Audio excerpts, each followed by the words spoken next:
อดใจรอเด้อทีมงานสายทานสถาญาติโยมนายสร้างของเฮาที่กำลังเฮ็ดเวียกเฮ็ดงานอยู่ทางโรงเรียน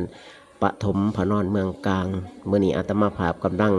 นำเสบียงเป็นน้ำส้มน้ำหวานเป๊ปซี่หรือM100สปอนเซอร์น้ำแข็งไปส่งให้หน่วยงานทีมงานที่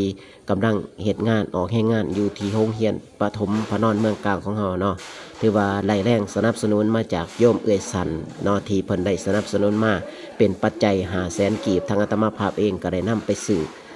วัตถุต่างๆเป็นน้ำส้มน้ำหวานM100สปอนเซอร์ไปส่งให้หน่วยงานทีมงานที่เฮ็ดเวียกอยู่ทางพนอนเมืองกลางของเฮาเนาะนี่คือเส้นทางกำลังเดินทางไปสังกะรีก็สิ่งยางไว้เนาะเหยียบ800,000เลยสังกะรีเฮ็ดย่านบ่ทันเนาะย่านทีมงานเฮ็ดเวียกแล้วก่อน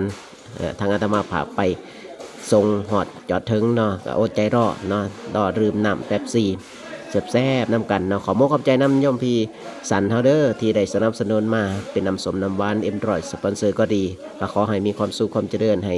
ซื้อไร่ขายหมานให้หั่งให้มีให้ร่ำให้รวยเนาะทำธุรกิจการค้าการขายอันใดก็ขอให้เจริญรุ่งเรืองขอให้ร่ำรวยเงินทองเป็นเศรษฐีมหาเศรษฐีมีกิจกรรมอันใดก็ขอให้ได้ความบุญความกุศลนำกันอีกเด้อโยมเอ๋ยเด้อขอให้เจริญ